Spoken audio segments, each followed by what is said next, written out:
Good morning, students. Students, today we will study an interesting topic, effect of scattering of light. In the last lecture, we have studied scattering of light and Tyndall effect. But what is the daily application of scattering of light in nature where we see it? And today we will study this in detail. Now here is what we will discuss today. Today's agenda, recapitulating the previous class. Next is blue color of sky, why the sky is blue, why the color of clouds is white. Third point, danger signals are red in color. In the last, we will assess what we have studied today. Then we will summarize today's topic, and in the last, there will be homework for you as usual. Today's topic is having two new terms, frequency and wavelength. Now, what is frequency? The number of oscillations of a particle about its mean position in a second is known as frequency. यानी एक particle एक point पे ऊपर नीचे या उस point से आगे पीछे कितनी बार होता है एक सेकंड में, उसे कहते हैं frequency. Take an example of pendulum. Pendulum के अंदर मीन पोजीशन और दो एक्सट्रीम पोजीशन होती हैं. तो एक सेकंड में पेंडुलम कितनी बार कंप्लीट ऑसिलेशंस करता है उसे हम कहेंगे frequency. Another example, you can do it at home. Stretch a rubber band. जब आप रबर बैंड को स्ट्रेच करेंगे पूरी लेंथ के अकॉर्डिंग, तो आप इसे बीच में से उठा के प्लग करके रिलीज कर देंगे. What will happen? Whole of the rubber band will vibrate. Rubber band के जितने भी पार्टिकल्स से वो बना हुआ है सभी वाइब्रेट करेंगे अपनी मीन पोजीशन के ऊपर. मीन पोजीशन कौन सी है? जब वो रेस्ट पे थे, सभी पार्टिकल्स रबर बैंड के रेस्ट पे थे, जब तक आपने उसे प्लग करके मैक्सिमम पोजीशन पे नहीं लेके गए. और जब आपने उसे रिलीज़ किया मैक्सिमम पोजीशन से रबर बैंड को, तो रबर बैंड ने ऑसिलेशन शुरू किया. So this to and fro motion of particles about their mean position is known as frequency when they complete in 1 second. Now what is wavelength? Wavelength is the distance between two consecutive crusts or trough. Consider a wave. एक लहर को आप एक कागज़ के ऊपर बना के देखें तो उसके ऊपर कुछ अप्स और कुछ डाउन्स आएंगे. जब आप इस लहर को बीच से स्केल से डिवाइड कर देंगे, एक लाइन बीच में लगा देंगे, तो उस लाइन के कुछ हिस्सा ऊपर और कुछ हिस्सा नीचे. जब ऊपर और नीचे वाला हिस्सा बराबर है तो इसे कहेंगे वेव, जो आपने बाइसेक्ट कर दी है. Now the upper part will be known as crest and the lower part will be known as trough. और दो कॉन्जिक्यूटिव ट्रफ और दो कॉन्जिक्यूटिव क्रस्ट के बीच का डिस्टेंस कहलाएगा wavelength. Now let us discuss what we have studied in last class. Atmospheric refraction. Obviously, due to atmospheric refraction, the star seems to be higher in the sky than they actually are. That is apparent position of stars, and it is due to atmospheric refraction. The continuously changing atmosphere refracts the light from the stars by different amount from one moment to the next, which is twinkling of stars. कभी light ज़्यादा आती है, कभी कम आती है star से, तो हमें ऐसा लगता है कि तारे टिमटिमा रहे हैं. When light from the sun travels in the atmosphere, then the atoms or molecules of the gas is present in the atmosphere, generally nitrogen and oxygen. They absorb it and re-emit in different direction, and this is known as scattering of light. The phenomena of scattering of light by smoke, dust, water droplets and colloidal particle is known as Tyndall effect. Now let us see our first point. What is the color of sky? Blue. Obviously, we all know, on a bright sunny day, on a clear day the sky appears blue. Now we will study why it appears blue. On a clear cloudless daytime, sky is blue because molecules in the air scatter blue light from the sun more than they scatter red light. Why is it so? Because the light blue is having lower wavelength and the light red is having higher wavelength. When we look towards the sun at sunset, we see red and orange colors because the blue light has been scattered out and away from the line of sight. The white light from the sun is a mixture of 7 colors as we see in rainbow, and this was demonstrated by Isaac Newton, who used a prism to separate the different colors and so form a spectrum of white light. The colors of light are distinguished by their different wavelengths. Red is having the highest wavelength and violet is having the minimum wavelength. The visible part of the spectrum range of red light, whose wavelength is about 720 nanometers, to the violet with a wavelength of about 380 nanometers.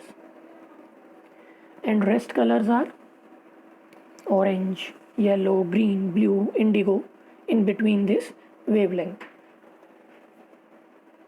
The 3 different types of color receptors in the retina of human eye respond most strongly to red, green and blue wavelength, giving us color vision.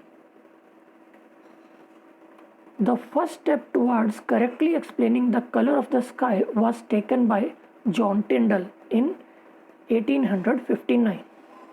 Now the question arises, if the shortest wavelength is of violet color, then why not the sky appear violet in color? Why is it blue? If shorter wavelengths are scattered more strongly, then there is a puzzle as to why the sky does not appear violet. The color with the shortest wavelength visible is violet. The spectrum of light emission from the sun is not constant at all wavelengths and additionally is absorbed by the high atmosphere. So there is less violet light in sunlight which is reaching to our atmosphere, which is reaching to us. Our eyes are also less sensitive to violet color. That part of the answer. Yet a rainbow shows that there remains a significant amount of visible light colored indigo and violet beyond the blue.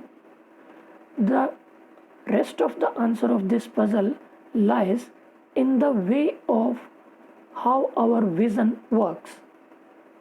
We have 3 types of color receptors, or you may say cone cells, in our retina.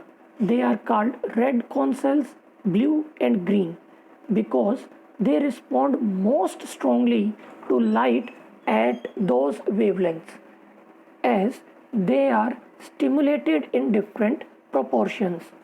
Our visual system construct of the colors which we see. So that's why the sky appears blue and not violet. Now why does clouds appear white when sky is blue? Clouds are white because the light from the sun is white. As the light passes through a cloud, it interacts with water droplets, which are much bigger as compared to atmospheric gas molecules of oxygen and nitrogen. When sunlight reaches atmospheric particle in the sky, blue light is scattered away more strongly than other colors, giving us the impression the sky is blue. But in cloud, sunlight is scattered much larger, water droplets are there, so sunlight is scattered by much larger water droplets. These scatter all colors almost equally, means that the sunlight continues to remain white, and so making the clouds appear white against the background of the sky, which is blue. Let me throw some light on it. Sunlight, or you may say visible light, can be thought of as a wave and a part of electromagnetic spectrum. We can see the full spectrum when it is split up and spread out as a rainbow. The spectrum is shared with other types of waves, from really short waves such as X-rays and gamma rays, and really very long waves such as radio waves. Each visible color has a different wavelength. Blue light has the shortest wavelength of 400 nanometer and red light having the longest wavelength about 700 nanometers. Smaller particles can scatter shorter wavelengths more efficiently, like those that are invisible to our eyes in the atmosphere, making the color of sky blue. Bigger particles like water droplets within a cloud scatter all wavelengths with roughly the same effectiveness. If we consider that there are millions of water droplets in a cloud, the scattered light interacts and combines to generate a white light, a white color again. That's why the clouds appear white. Now, do you know why our danger signals are painted red in color? All the danger signals, as you can see in the figure, a traffic light, it is red when you have to stop. Then there is a stop symbol there, it is also painted red. Danger signals are red in color because this color red is scattered the least by air molecules. The effect of scattering is inversely related to the fourth power of wavelength of a color, as you have studied in previous topic, relay scattering of light. Since the color red has the highest wavelength of all the colors, we can see it scattered the least, and we can see it from a distant. So red light is used as a danger signal as it is able to travel the longest distance through the fog, rain, etc. Got my point? So now coming to assessment. First question for you. Which component of white light is scattered the most by the fog or smoke, and why? The shorter wavelength will be scattered the most. So I hope you all know the answer. Which component of white light is scattered the least by smoke or fog, and why?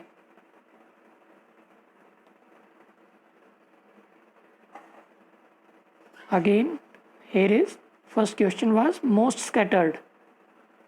Here is least scattered. Again, the answer is in the reason. The scattering of light depends upon the wavelength of the particular light color. Third question, why does clear sky appears blue? And the fourth question, why the danger signals are painted red in color? I hope you all are able to answer these four questions.